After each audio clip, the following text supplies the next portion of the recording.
कि भाग्योदयीन बहुजन समझितेन सत्संगं च लभते पुरुषो यदा। शिव महापुराण में आया है, भाग्योदयेन, व्याकरण की दृष्टि से भाग्य उदयेन यानी जब व्यक्ति के जीवन के भाग्य उदय होते हैं। बोलो जय महाकाल। भाग्योदयेन बहु माने बहुत से जन्मों के, भाग्योदयेन बहु जन्म, जब अनेक जन्मों के भाग्य उदय होते हैं हमारे जीवन में, जब अनेक जन्मों के भाग्य उदय होते हैं, समर्जितेन, समर्जितेन का मतलब इकट्ठा, जब अनेक जन्मों के भाग्य हमारे उदय होते हैं, जब अनेक जन्मों के पुण्य हमारे संचित हो जाते हैं, सत्संगमं च लभते, तभी ऐसे सत्संगों का लाभ प्राप्त होता है। सत्संगमं च लभते पुरुषो यदा वै, तभी व्यक्ति को इस सुंदर अवसर का लाभ मिलता है। आप लोगों के अनेक जन्मों के भाग्य उदय हुए और सुंदर ये अवसर प्राप्त हुआ तो ये भोलेनाथ की कृपा है। कहते हैं भगवान की कृपा का अभिमान नहीं होना चाहिए, भगवान की कृपा का स्वाभिमान होना चाहिए। बोलो जय श्री राधे। क्यों?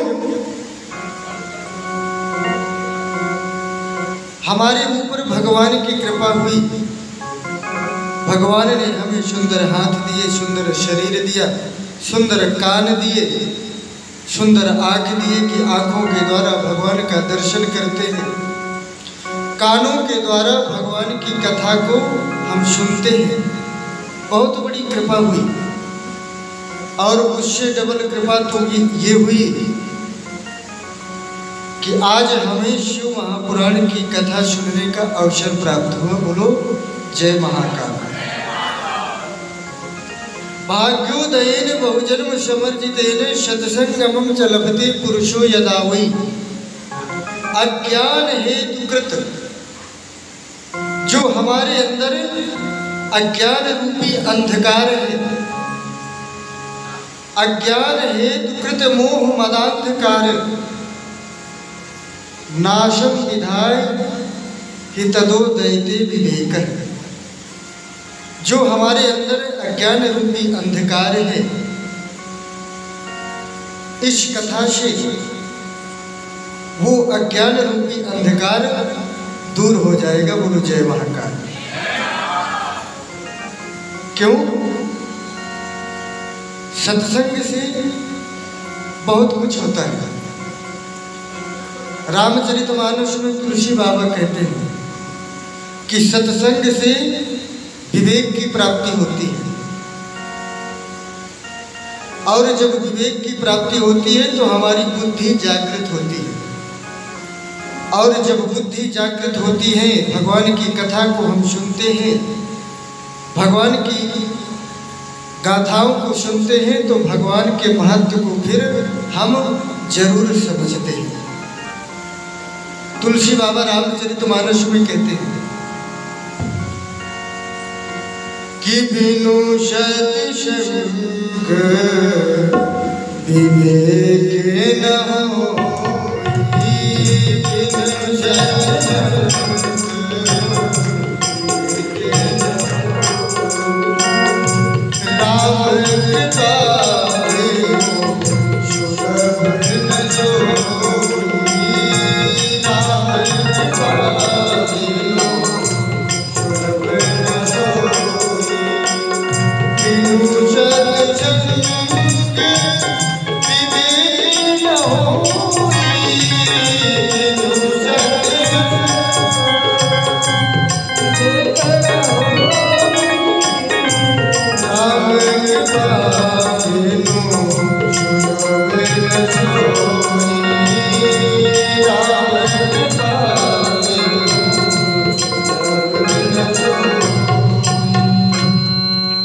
बिनु सत्संग विवेक न होई।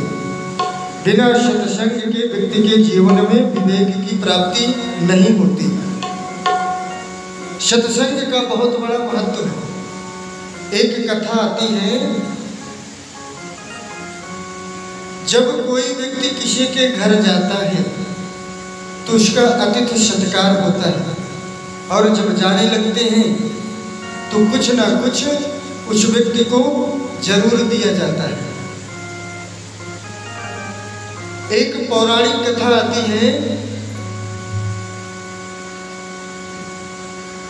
कि हमारे विश्वामित्र जी महाराज और वशिष्ठ जी महाराज,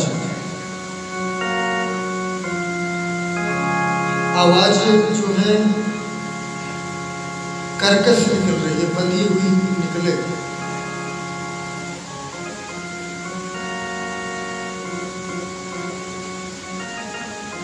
श्री राधे, श्री राधे।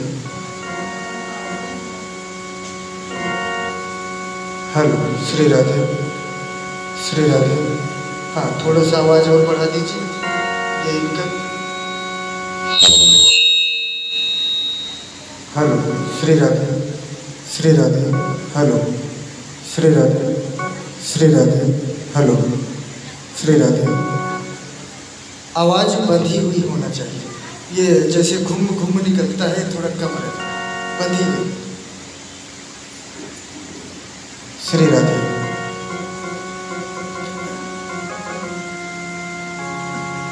बोलिए शंकर भगवान की जय। एक कथा आती है, एक बार वशिष्ठ जी महाराज विश्वामित्र जी के यहाँ आए। वशिष्ठ जी महाराज उनका स्वागत।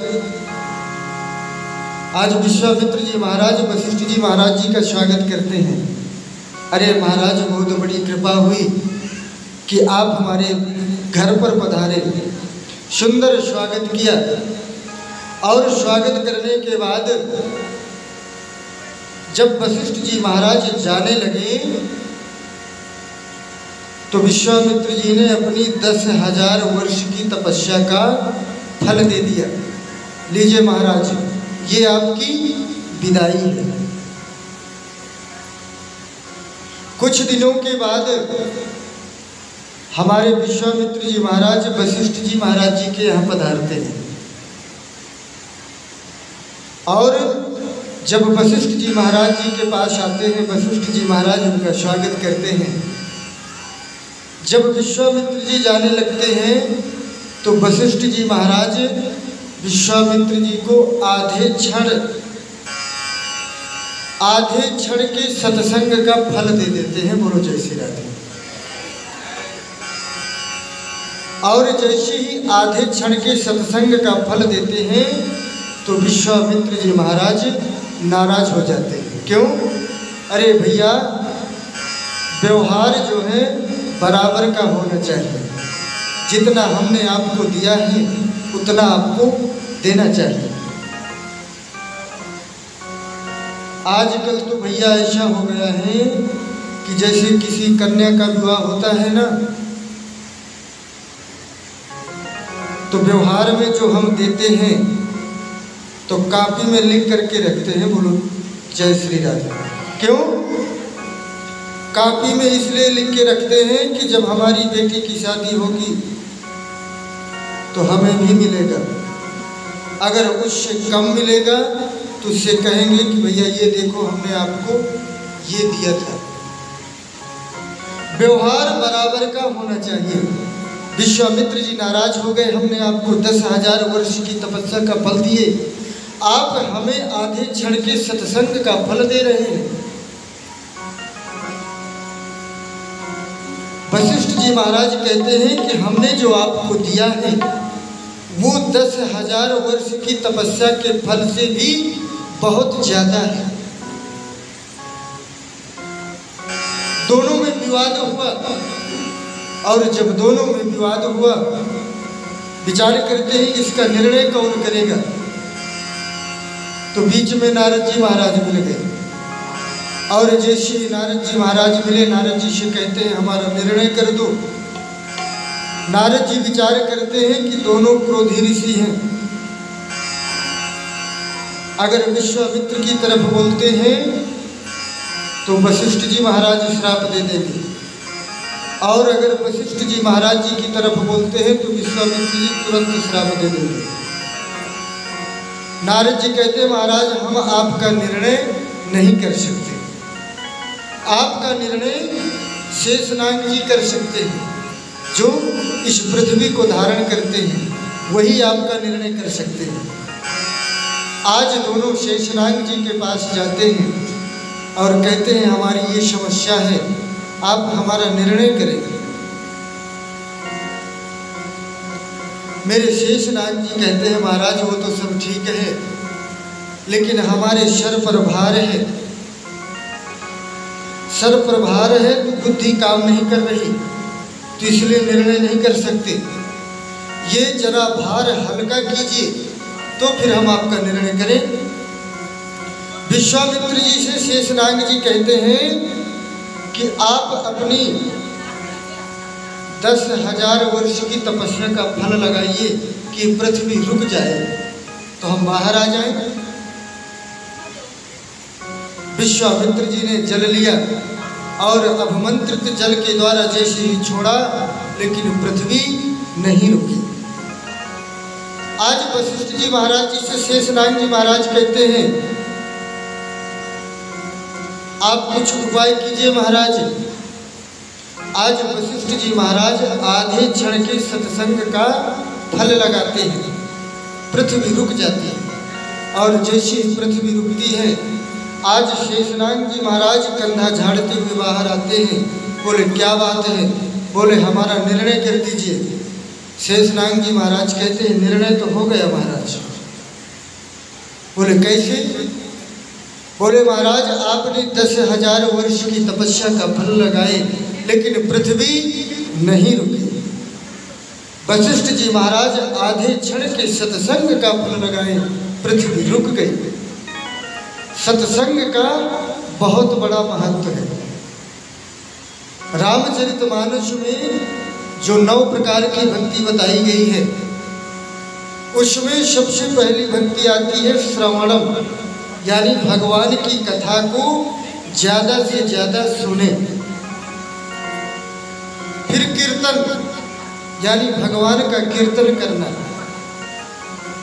सबसे पहले भगवान की कथा को सुनो, और भगवान की जब कथा को सुनो तो भगवान का संकीर्तन जरूर करें। बोलो जय महाकाल। हमारे साथ जय महाकाल या जय श्री राधे जरूर बोलना होगा। बोलो जय श्री राधे। क्यों? किसी ने पूछ लिया कि भैया जय श्री राधे जय महाकाल क्यों बोले, तो व्यास जी ने बताया कि जब आप जय श्री राधे जय महाकाल बोलते हैं तो आपके जो पाप होते हैं वो निकल करके बाहर चले जाते हैं। तो किसी ने पूछ लिया भैया वो कहाँ जाते हैं? बोले जो नहीं बोलता उसके सर पर बैठ जाते हैं। बोलो जय श्री राधे। तो कहीं ऐसा धोखे में ना रह जाए कि आपके जो बगल में बैठा है वो धीरे से बोल दे और आप संकोच कर जाए तो उसके पाप आ जाए। बोलो जय श्री राधे।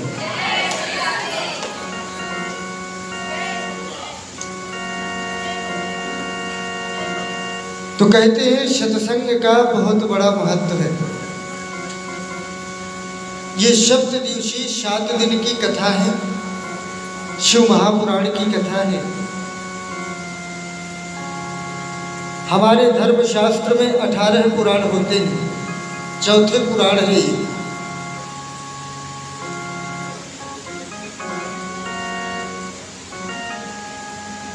और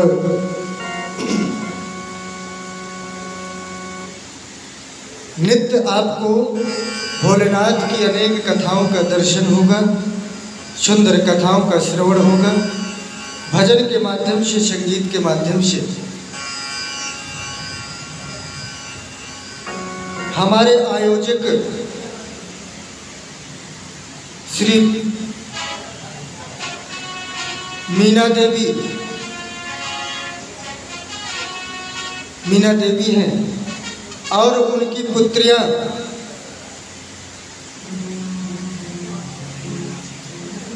ये सुंदर आयोजन कर रहे हैं। व्यासपीठ से उनको अनंत आशीर्वाद कि भगवान की कृपा उनके जीवन पर हमेशा बनी रहे। बोलो जय श्री राधे। शिव महापुराण के अंतर्गत सबसे पहले महात्म्य की कथा आती है। क्यों? अगर हम महात्म्य की कथा श्रवण नहीं करते तो पुराण की कथा समझ में नहीं आती। कोई भी पुस्तक बनती है, कोई भी पुस्तक लेखक लिखता है तो सबसे पहले उस पुस्तक के विषय में जरूर लिखता है। महात्मा, महात्मा का मतलब होता है आत्म, यानी पुराण की आत्मा। अगर महात्मा की कथा नहीं श्रवण करते तो कथा अधूरी मानी जाती है। तो आज व्यास जी महाराज भोलेनाथ के आशीर्वाद से सुंदर शिव महापुराण की कथा लिखते हैं। और सनत सनंदन सनत कुमार जो ब्रह्मा जी के मानस पुत्र हैं, आयु तो बहुत है, हजारों करोड़ों वर्ष है, लेकिन दिखने में हमेशा 5 वर्ष के बालक लगते हैं, हमेशा 5 वर्ष के बालक लगते हैं। उनकी आदेश से आज सूत जी महाराज नैमिषारण्य क्षेत्र की ओर जाते हैं।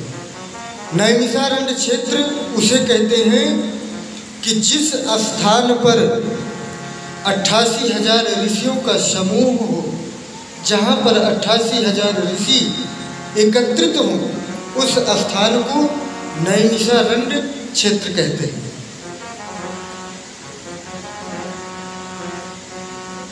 ये जो कथा स्थल है ये नैमिषारण्य क्षेत्र ही है।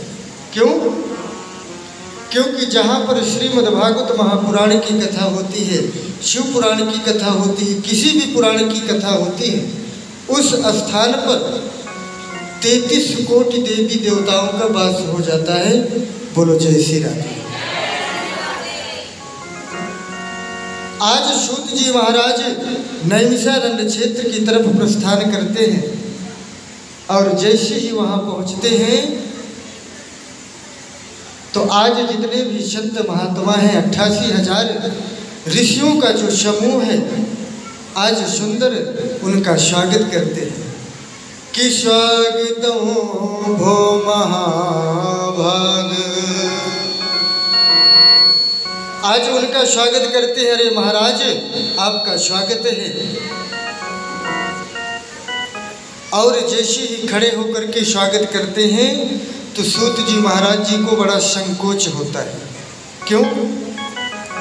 सूत जी महाराज की उम्र बहुत कम है, लेकिन जो 88,000 ऋषियों का जो समूह है, उस समूह में ऐसे ऋषि भी बैठे हैं जिनके जीवन काल में न जाने कितने इंद्र बदल गए। अरे महाराज, आप मेरे लिए खड़े हो रहे हैं, मैं तो सूत जाति का हूं। तो ऋषि कहते हैं, अरे सूत जी, हम आपसे आयु में जरूर बड़े हैं, लेकिन ज्ञान में तो आप ही बड़े हैं। और वैसे तो जो व्यक्ति ज्ञान में बड़ा होता है वही सबसे बड़ा होता है। बोलो जय श्री राधे। क्यों? कि धन वृद्धा बल वृद्धा आयुर्वृद्धा तथैव च ते सर्वे ज्ञानवृद्धा किंकरा शिष्य किंकरा। धन वृद्धा बल वृद्धा, कोई धन में बड़ा होता है तो कोई बल में बड़ा होता है। आयुर्वृद्धास्तथैव च, तो कोई आयु में बड़ा होता है, उम्र में बड़ा होता है। ते सर्वे विज्ञान वृद्धा, वास्तव में बड़ा वही है जिसके अंदर ज्ञान की अधिकता होती है। बोलो जय श्री राधे। जिसके अंदर ज्ञान की मात्रा ज्यादा है वही बड़ा है।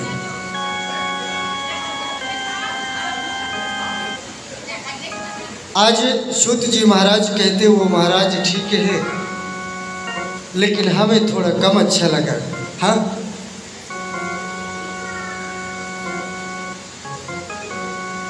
आज शौनकादिक ऋषि सूत जी महाराज जी का सुंदर स्वागत करते हैं, उनका पूजन करते हैं और पूजन करने के पश्चात एक प्रश्न करते हैं।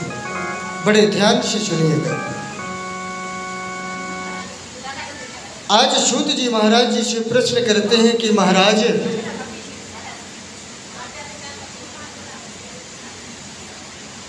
ये संसार कब से चल रहा है ये किसी को नहीं मालूम। आज हम युवावस्था में हैं, कल वृद्ध हो जाएंगे और मर करके चले जाएंगे। इसके बाद हमारे बच्चे बड़े होंगे, वो वृद्ध होंगे, मर के चले जाएंगे, उनके बच्चे बड़े होंगे, फिर उनके बच्चे के बच्चे, फिर उनके बच्चे के बच्चे। ना जाने ये सृष्टि कब से चल रही है और कब तक चलेगी ये किसी को नहीं मालूम। अगर मालूम है तो सिर्फ इतना ही मालूम है जो धर्मशास्त्रों में लिखा हुआ है। ना जाने कितनी पीढ़ियां निकल गई और ना जाने कितनी पीढ़ियां अभी निकल जाएं। बोलो जय श्री राधे। आज सूत जी महाराज कहते हैं कि महाराज सतयुग तो ठीक है, द्वापर भी ठीक है, त्रेता भी ठीक है, लेकिन जो कलयुग का जो प्राणी होगा, हाँ, वो तामसी देह का प्राणी होगा। जो कलयुगी प्राणी होगा उनको क्रोध बहुत आएगा, पाप कर्म में लिप्त रहेंगे, लेकिन फिर भी जैसे भी हो परमात्मा की संतानें, उनका भी कल्याण होना चाहिए। तो क्या महाराज उनके कल्याण के निमित्त कोई ऐसा उपाय है? तो सूत जी महाराज कहते हैं कि लोक कल्याण के लिए आपने बहुत सुंदर प्रश्न किया है।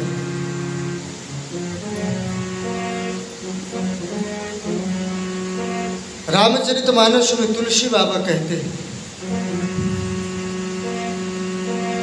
कि कलयुग का यह परम प्रताप, कलयुग का यह परम प्रताप, मानस पूर्ण कोई नहीं पापा,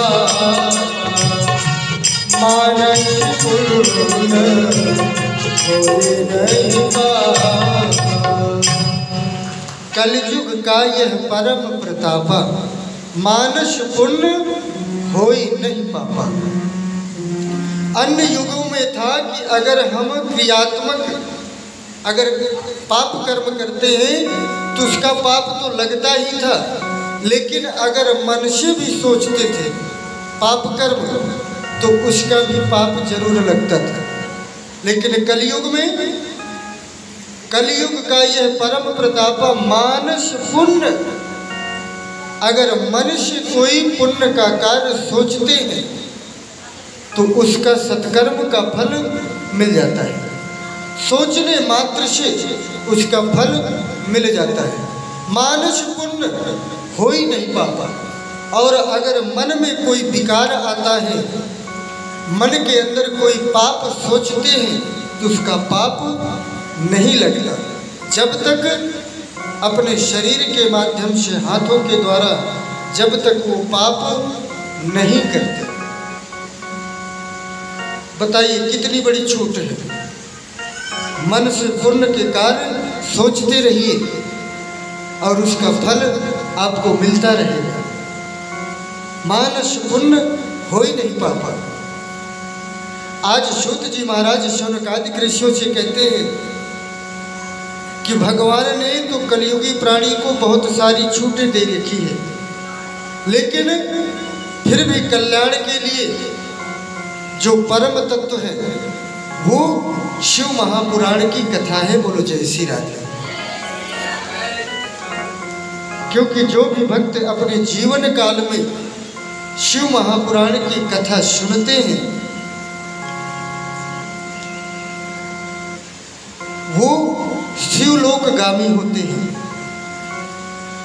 शिव महापुराण में तो यहाँ तक भी आया है कि जो लोग अपने घर में शिव महापुराण की कथा को, शिव महापुराण को रखते हैं, जब तक उनके घर में शिव महापुराण की पुस्तक रखी रहती है तब तक उनके पितर पूर्वज नरकगामी नहीं रहते, वो शिवलोक में निवास करते हैं।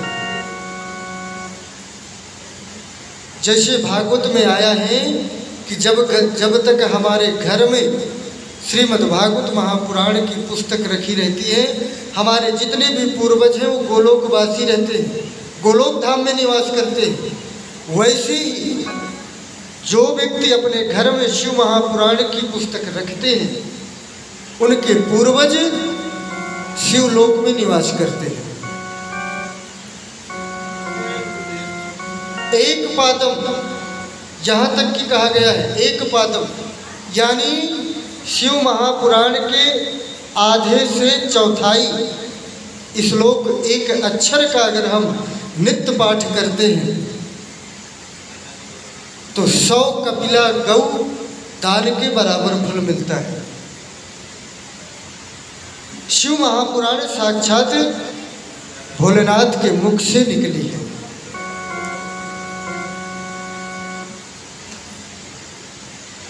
कि प्राप्ते कलयुगे घोरे नरा पुण्य विवर्जिता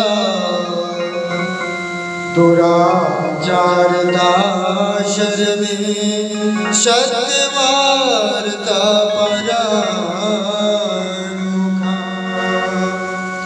प्राप्ते कलयुगे घोरे,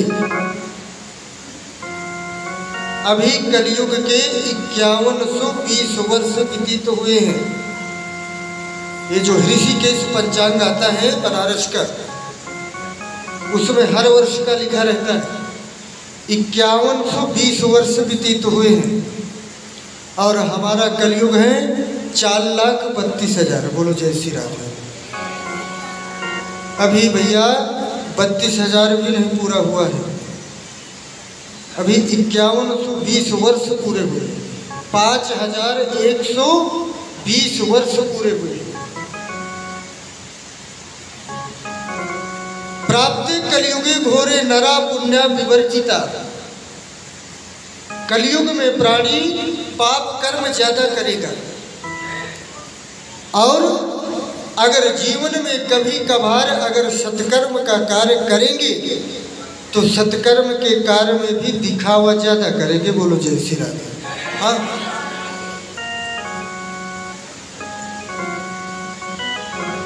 लेकिन परमात्मा कहते हैं कि मोहि कपट छल छिद्र न भावा।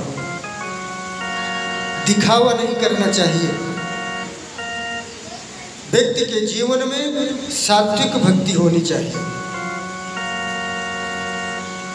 दुराचार रता सर्वे, सभी लोग दुरा आचरण करेंगे, दुष्ट स्वभाव के हो जाएंगे। सत्यवार्ता परांग मुखा, और सत्यवाणी तो कभी बोलेंगे ही नहीं, जीवन में सत्य तो बोलेंगे ही नहीं। आजकल झूठ बोलने का सबसे बड़ा जरिया मोबाइल हो गया है। बोलो जय श्री राधे। हाँ, आपको किसी ने फ़ोन किया कि भैया कहाँ हो, तो रहेंगे घर पर और बताएंगे चौराहे के लिए। हाँ, आजकल किसी को बोल दो कि भैया तुम कब आ रहे हो, तो बोलेंगे बस महाराज 5 मिनट में आ रहे हैं, और वो 5 मिनट आधा घंटा के बराबर हो जाएगा। बोलो जय श्री राधे। वो आधे पौन घंटे में आएंगे, और आधा घंटा बोल दिए तो समझ लो कि वो व्यक्ति आएगा ही नहीं। बोलो जय श्री राधे। झूठ का सबसे बड़ा ये मोबाइल हो गया, सबसे बड़ा दोष हो गया। आज सूत जी महाराज शौनकादिक ऋषियों से कहते हैं कि शिव महापुराण की जो कथा है परम दिव्य कथा है। बोलो जय श्री राधे। महात्म्य में सबसे पहले कथा आती है कि एक किरातों का नगर है, जिसमें एक देवराज नाम का ब्राह्मण निवास करता है। देवराज ब्राह्मण, और उनकी जो धर्मपत्नी है, हाँ, श्रुति देवी। तो जो देवराज ब्राह्मण है और जो उनकी धर्मपत्नी है, वो एक दूसरे के बिल्कुल अपोजिट है। बोलो जय श्री राधे। एक इधर को खींच रहा है तो एक इधर को खींच रहा है। क्यों? देवराज ब्राह्मण का जो व्यापार है, रस बेचता है। रस, जैसे जो मधुमक्खी जो रस निकालती है ना, इसका व्यापार था उसका, लेकिन बड़ा दुष्ट स्वभाव का था। हमेशा लोगों को ठगना, लोगों को धोखा देना और पाप कर्म में दिन रात लीन रहना। और जो उनकी पत्नी है उनसे बिल्कुल विपरीत, भगवान की भक्त हैं, धर्मपरायण है, पतिव्रता है, और देवराज ब्राह्मण उनके बिल्कुल विपरीत है। एक दिन क्या होता है कि वो रस बेचने के लिए जा रहा था, तो एक जगह शिव महापुराण की सुंदर गाथा शुरू हुई, सुंदर कथा हो रही थी।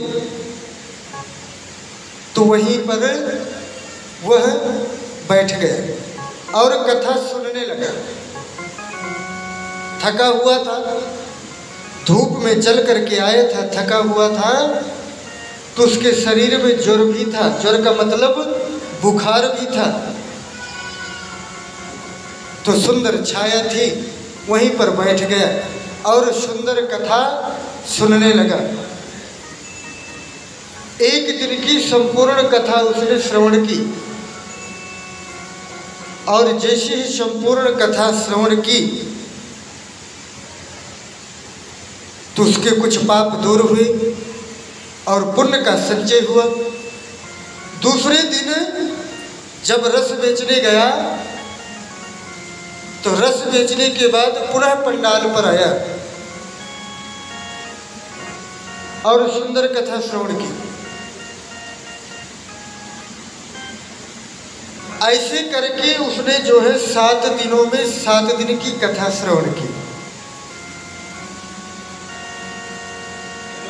लोगों के अंदर एक प्रश्न उठता होगा कि आखिर ये जो कथाएं होती हैं ये 7 ही दिन की क्यों होती हैं? वो इसलिए क्योंकि व्यक्ति के जीवन में 7 ही दिन होते हैं। इन्हीं 7 दिनों में व्यक्ति जन्म लेता है और इन्हीं 7 दिनों में व्यक्ति मरता है। इन्हीं 7 दिनों में अच्छे बुरे कर्म करता है।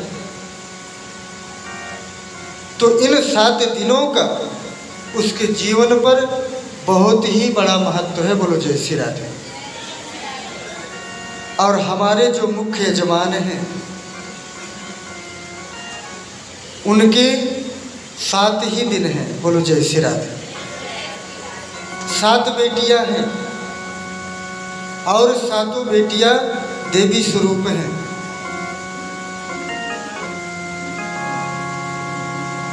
सवेरे सुंदर जो है शिवलिंग, पार्थिव शिवलिंग बनाया और पार्थिव शिवलिंग बना करके सुंदर सभी बेटियों ने पूजन किया। पार्थिव शिवलिंग का महत्व है गृहे चैव गुणः प्रोक्ता। अगर घर में कोई पूजा पाठ करते हैं तो जितनी भक्ति भाव से करते हैं उतना ही फल मिलता है। गोष्ठे सतविखाचा, अगर गौशाला में कोई पूजा पाठ करते हैं सतविखा यानी 100 गुना फल मिलता है।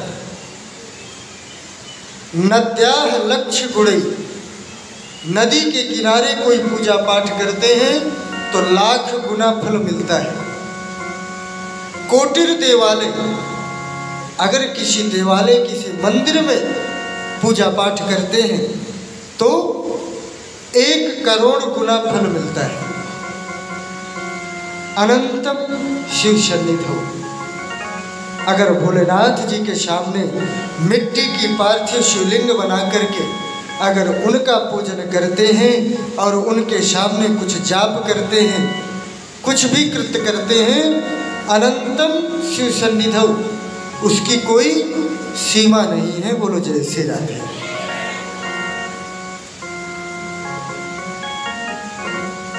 आज सुंदर सभी बेटियों ने सुंदर पार्थिव शिवलिंग बनाया और सुंदर उनका पूजन किया। ऐसे निरंतर 7 दिनों तक पूजन चलेगा। बोलो जय श्री राधे।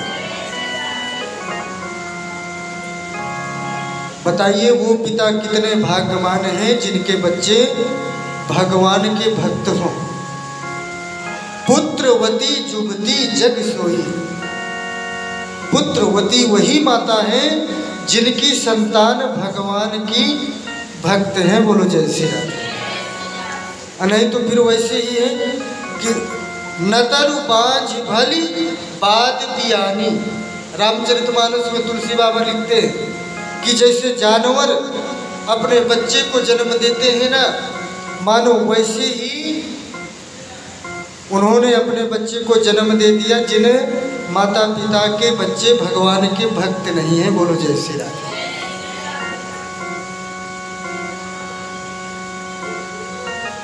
माता पिता के सत्कर्म से ही बच्चे भगवान के भक्त होते हैं। क्यों? महाभारत में आया है आत्मैव जायते पुत्र, माता पिता की आत्मा ही पुत्र रूप में जन्म लेती है।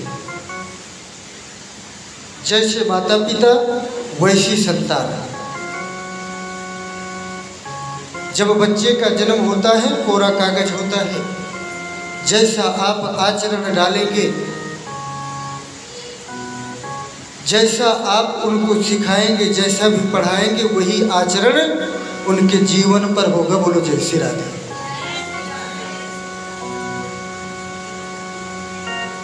हमारे मुख्य यजमान की जो बड़ी बेटी है दुद्धि नगर में रहती हैं, जब पहले जाया करते थे तो भेंट होती थी। हमारे प्रमोद जी भगवान के बहुत बड़े भक्त हैं। बोलो जय श्री राधे। वहाँ अनेक कथाएं होती रहती हैं। कई बार मुख्य यजमान बनकर के सुंदर भगवान का पूजन किया है इन्होंने, और समिति की सदस्य है। बोलो जय श्री राधे। तो परमात्मा की कृपा से ही भगवान के भक्त जन्म लेते हैं। बोलो जय श्री राधे। इस व्यासपीठ को, इस व्यासपीठ से उन सभी को अनंत आशीर्वाद। बोलो जय श्री राधे। आज देवराज ब्राह्मण 7 दिनों तक सुंदर शिव महापुराण की कथा सुनी। कथा सुनने के कारण उसका ज्वर तो ठीक नहीं हुआ, लेकिन बुद्धि जागृत हो गई, भोलेनाथ का भक्त हो गया। बोलो जय श्री राधे। भोलेनाथ की भक्ति करता है। जब अंत समय आया, मरने का समय आया, तो देवराज ब्राह्मण को यमदूत लेने के लिए आ गए। बोलो जय श्री राधे। बहुत बड़ा पापी है। जैसे यमदूत आए तो आज मेरे भोलेनाथ के भी शिवदूत आ गए, बोलो जय श्री राधे। और शिवदूत आए तो शिवदूत कहते हैं यमदूतों से कि आप इनको नहीं ले जा सकते। बोले बहुत बड़ा पापी था, दुष्ट था, लोगों पर अत्याचार किया, बोले कुछ भी किया हो, लेकिन इसने अपने जीवन काल में 7 दिनों तक शिव महापुराण की कथा सुनी है। इसलिए इन 7 दिनों में अगर इसकी मृत्यु होगी तो आप इनको नरक नहीं ले जा सकते।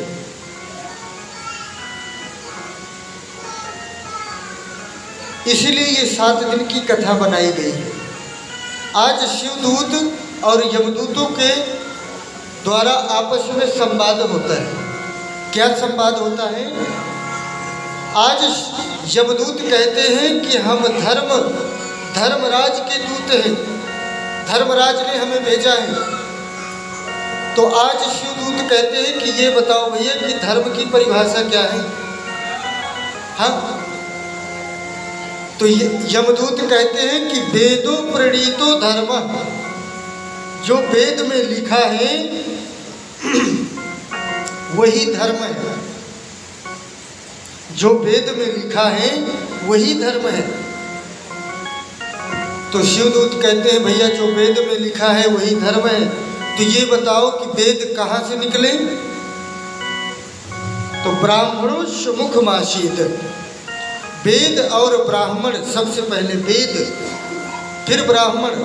वेद और ब्राह्मण भगवान के मुख से निकले। भैया बताओ जब वेद भगवान के मुख से निकले हैं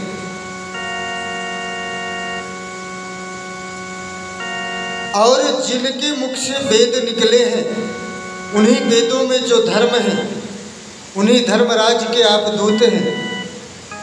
और जिनके मुख से धर्म निकला हुआ, जिनके मुख से वेद निकला है, उन्हीं की शिव महापुराण की कथा इन्होंने 7 दिनों तक सुनी है। तो ये नरकगामी नहीं हो सकते, आप इनको नहीं ले जा सकते, वापस कर दिए। आज जैसे ही यमदूत आते हैं धर्मराज के पास, बोलते हैं महाराज आपने हमारा बहुत बड़ा अपमान करवा दिया। क्यों, क्या हुआ? बोले जैसे ही हम उस पापी देवराज ब्राह्मण को पकड़ना चाहा, पास में बांधना चाहा, तो सोई 4 जो हैं शिवदूत आ गए और उन्होंने उस देवराज ब्राह्मण को छुड़ा करके शिवलोक लेकर के चले गए। महाराज हमारा अपमान मत करवाइए, आज हमें ये बता ही दीजिए कि किसको लाना है और किसको नहीं लाना। बोलो जय श्री राधे। तो ध्यान से सुनिएगा, किसको स्वर्ग जाना है, किसको यमदूतों के साथ वहां जाना है नरक। इस लोक में आया है क्या कि जिह्वा न भाति भगवान गुण नाम देयो।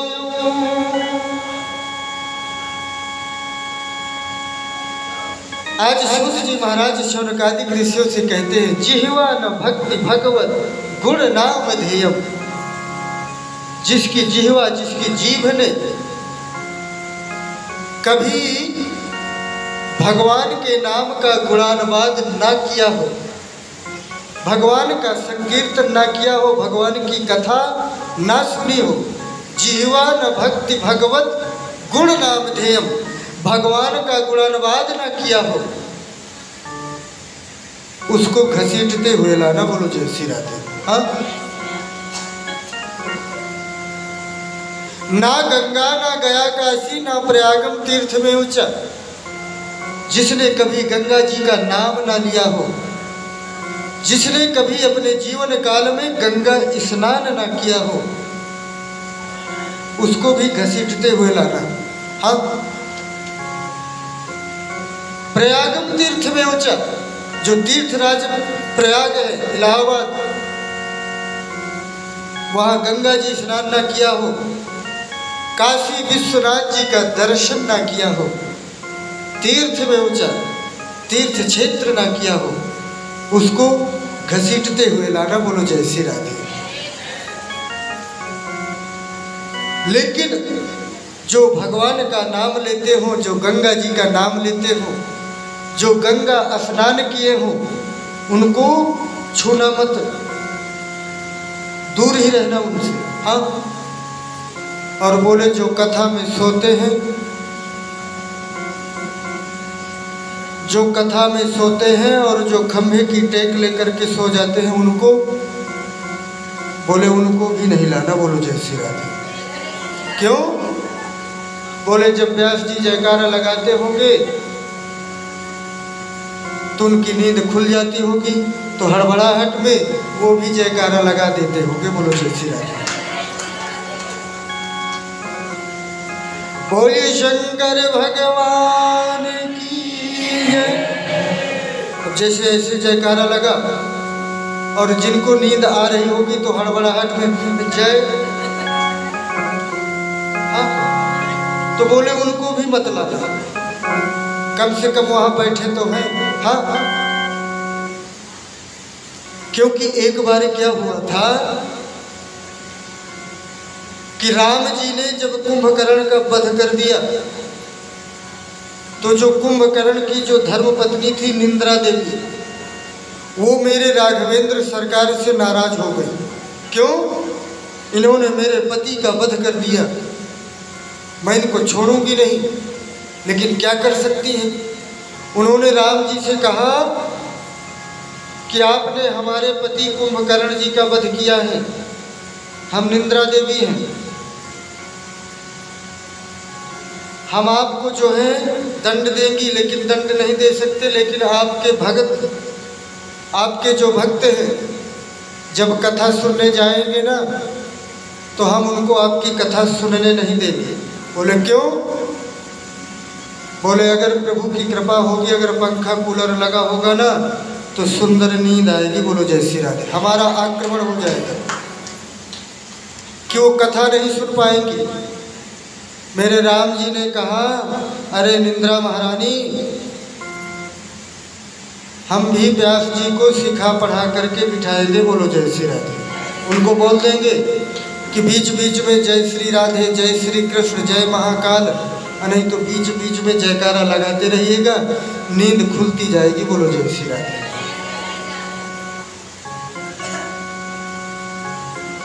आज यमदूतों से धर्मराज कहते हैं कि जिह्वा न भक्ति भगवत गुण नाम ध्येयम, जिसकी जिह्वा ने कभी भगवान का गुणानुवाद न किया हो, गंगा स्नान न किया हो, तीर्थ क्षेत्र न किया हो, काशी विश्वनाथ जी का दर्शन न किया हो, उनको जरूर लाना। लेकिन जिन्होंने, जो भगवान का भक्त हो, जो कथा में कथा सुनते हो, सत्संग में जाते हो, भगवान को प्रणाम करते हो, उनको कभी मत लाना, बोलो जय श्री राधे। कभी भी आप कहीं भी जा रहे हो, अगर सामने से, अगर आपके सामने कोई मंदिर पड़ जाए या कहीं सत्संग हो रहा है, आपके पास टाइम नहीं है, तो मन ही मन उनको नमस्कार कर लीजिए, बोलो जय श्री राधे। आपकी पूजा हो गई।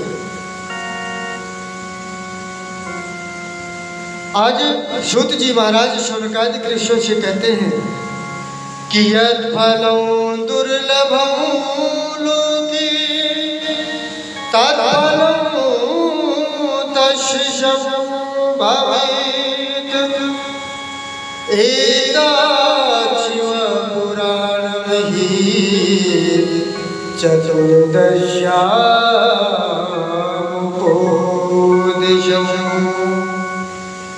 भगवान की कृपा से, भोलेनाथ की कृपा से देवराज ब्राह्मण को यत् फलम दुर्लभम लोके, भोलेनाथ ने ऐसा फल दिया 7 दिन की कथा सुनने का फल कि दुर्लभम लोके, दुर्लभ लोक, शिवलोक उसको प्रदान किया। शिव का मतलब होता है मंगल, और एक नाम और है भोले। भोले का मतलब बहुत सीधा साधा, भैया धतूरा चढ़ा दो सोई प्रसन्न हो गए, बोलो जय श्री राधे। भांग चढ़ा दो प्रसन्न हो गए, एक लोटा जल चढ़ा दो प्रसन्न हो गए। हाँ, यहाँ तक कि मंदिर का घंटा भी चुरा लो तो भी प्रसन्न हो जाता है। बोलो जय श्री राधे। हाँ, एक दंत कथा आती है कि एक चोर था, तो जो चोर लोग होते हैं ना, वो भी किसी ना किसी की उपासना जरूर करते हैं, भगवान का सहारा जरूर लेते हैं। महाराज ऐसी कृपा हो कि आज जो है जबरदस्त हाथ लगे। हाँ, एक चोर रात में जा रहा था 2 बजे, रास्ते में भगवान भोलेनाथ का मंदिर मिल गया और जैसे ही मंदिर मिला तो विचार करता है भोलेनाथ का मंदिर है, इनसे थोड़ा प्रार्थना कर लूं कि थोड़ा बड़ा हाथ लगे। आज भोलेनाथ के मंदिर पर गया, भोलेनाथ से प्रार्थना की, अरे महाराज ऐसी कृपा कीजिए कि थोड़ा ज़्यादा धन मिल जाए और कोई देख भी ना पाए। बोलो जय श्री राधे। हाँ, सर रख के प्रणाम किया और जैसे घंटा बजाने को हुआ तो देखता है कि 5 किलो का घंटा है। बोलो जय श्री राधे, पीतल का। विचार करता है कि 2-4 हज़ार का तो होगा ही, क्यों ना मैं यहीं से शुरुआत कर दूं। बोलो जय श्री राधे। हाँ, लेकिन घंटा दूर था उसकी पकड़ से, तो उसने जो है क्या किया कि भोलेनाथ की जो पिंडी थी उस पिंडी में पैर रख करके घंटा को लेने लगा और जैसे ही पैर रख करके पिंडी में खड़ा हो गया, सोई भोलेनाथ प्रकट हो गए। बोलो जय श्री राधे। और जैसे ही भोलेनाथ प्रकट हुए, हड़बड़ा करके नीचे गिरा। भोलेनाथ ने कहा वरदान मांगो। वो बेचारा घबरा गया, मैं तो भोलेनाथ के सर पर पिंडी पर पैर रख करके भोलेनाथ का घंटा चोरी कर रहा था और भोलेनाथ कह रहे हैं कि वरदान मांगो। महाराज आज भोलेनाथ कहते हैं कि घबराओ नहीं, दुनिया के जितने भी भक्त हैं मुझे जल चढ़ाते हैं, चावल चढ़ाते हैं, भांग चढ़ाते हैं, धतूरा चढ़ाते हैं। हाँ, दुनिया भर की चीजें चढ़ाते हैं, लेकिन मैंने तेरे जैसा भक्त नहीं देखा। तूने तो अपने आप को मेरे ऊपर समर्पित कर दिया, तो मेरे ऐसे भोले हैं। आज सूत जी महाराज शौनकादि ऋषियों से कहते हैं, दुर्लभम लोके, जो देवराज ब्राह्मण को कभी मिलना ही नहीं था, शिवलोक 7 दिन की सुंदर कथा श्रवण की और सुंदर जो है भोलेनाथ के लोक में, शिवलोक में निवास कर रहा है। बोलो जय श्री राधे। बोलिए शंकर भगवान की जय। तो सभी लोग